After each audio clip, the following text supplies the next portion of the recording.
Where do spirit portraits come from? In today's reflection, we're going to explore a question many students ask when they begin studying spirit art. Where do spirit portraits come from? Now, while you listen to this audio session, do feel free to draw while you listen. I know that some students have found it beneficial drawing or doodling while they listen, as it helps them to settle more naturally. When students first begin exploring spirit portraiture, one of the first questions that often arises is where the images actually originate. Some people imagine that a spirit portrait must appear instantly, almost like a photograph arriving fully formed in the mind. They may ask whether the portrait comes entirely from the imagination, or whether it is influenced by impressions connected to spirit communication. Many spirit artists describe how a portrait begins with only small impressions, perhaps the suggestion of the eyes, the curve of the head, the outline of the hair, or as I'm known for sometimes drawing from the chin upwards. Some people have the feeling that a particular expression is beginning to form, and at the first the image may feel incomplete. The drawing may look like only a few lines or shapes that have not yet fully organised themselves into a face. And this happens to me also when I'm demonstrating live. I don't always see the face, but as I begin to draw, maybe the bottom of the chin, maybe starting with the eye, maybe starting with the outline of the hair, and as I gain an impression of the communicator, the feeling, the sense of them, the drawing begins to take shape as a few more lines and shapes appear. The eyes become clearer, the structure of the face more balanced, and it's in this way spirit portraits often emerge gradually through the interaction between observation, drawing skill and intuitive awareness. It is also important to remember that artists receive impressions in different ways. In reality, the process often involves several layers of perception. The artist begins by drawing, and at the same time the artist may notice subtle impressions, and it's these impressions that might appear as facial features, expressions, or general characteristics. Sometimes the artist becomes aware of the shape of the eyes, the structure of the face, or the style of the hair. Other times the impression may be more subtle. An atmosphere, a personality, a sense of character that begins to influence the drawing. And in spirit art practice, the trainee spirit artist learns to remain observant of these impressions while continuing to draw. The portrait does not always appear instantly. More often, it develops gradually. A few lines, the eyes begin to form, the expression slowly emerges.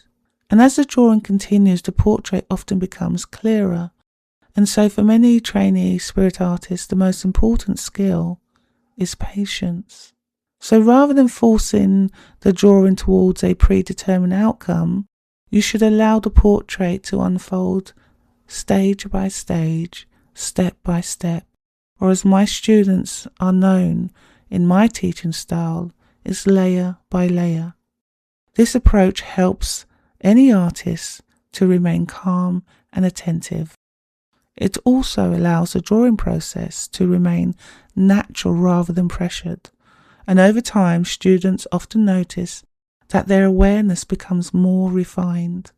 They become more comfortable recognizing subtle impressions and translating them into the drawing.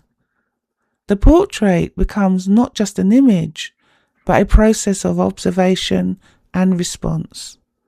So, if you were exploring this idea in your own work, you might like to notice how your portraits begin. Do they start with clear features, or do they appear gradually as the drawing develops? Leave a comment and let me know what resonated most with you, but also how do you feel about just allowing the portrait to emerge. As you continue your development as a spirit artist, I want you to continue allowing curiosity to guide your drawing process. So learn to become the observer, holding the pencil and allowing that pencil to move on its own. Not literally. Each portrait offers an opportunity to observe how impressions and artistic skill can come together on the page. And so it's within the next reflection why I think you will absolutely love it, because we're going to explore another aspect of the spirit art that's going to help you in your creative journey. And to know where to go, we must first look at the history of spirit art.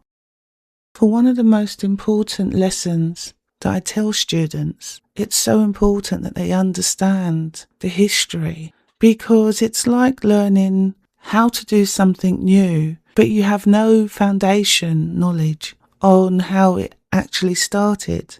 And let's be real, let's be honest, there are so many people in the past that were artists, that were psychics, that were mediums, that were healers, etc.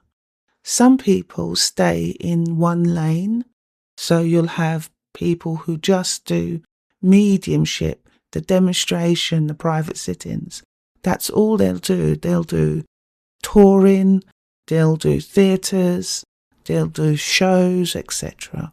Maybe a stint on TV. And there'll be other people who just spend their life as a healer. So their weekly diary is just about providing that absent and that distant and that hands-on healing, helping people in this life to restore their well-being, perhaps to give some healing that just gives them a respite from the pain that they've been in. And so it's important for us to recognise that there are wonderful living angels that stay in their lane and they keep providing a service that helps up and coming people, new people, entering this spiritual life, having their spiritual awakening. But then there are other people that not only do mediumship, maybe also healing. And let's remember, healing isn't just about the hands-on or the thoughts. Healing can be done just through a conversation.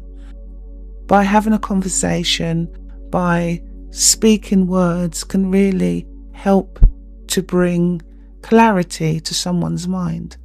So there are people that do mediumship, there are people that do spirit art, there are people that do healing, teaching, all kinds of things to create that pathway of service. And sometimes those paths do cross over, whereas some people will do mediumship and spirit art, others may do art for healing, other people may do mediumship and healing through trance healing perhaps. And so it's not for you to really feel like you need to know right now what it is you've got to do. You might be confused. You might be in a position where you feel uncertain of what direction to do, or what should I do first? Do I do the spirit art drawing first, or do I do the mediumship first? And I say just do what feels natural, what feels organic, because all of the other paths that you may wish to cross one day, they're all going to be there. But learning a discipline in one area, I feel, is a smart move, because then you avoid feeling a jack of all trades and a master of none. So by just spending 6 months to a year on one discipline, that will really give you the foundation you need. And one of the best ways to gain that foundation, especially when we're looking at the history of spirit art or the history of mediumship, is to go to your library, the shelves with the books that you have on it, that you've bought with the hope of one day reading it, or to having the intention to read them, but they're still unread. So there's lots of knowledge that is in your home, but until you open up the first page in the first chapter, you will never know it. And so if you have a book on a pioneer in your library at home, I invite you or challenge you to read it. So I want you to have a look at what that book is and leave me the title of the book in the comment below, and then I can take a look at it. I can leave a comment back for you, but also the book that you have may be the book that opens the pathway to somebody new. I will see you on the next episode.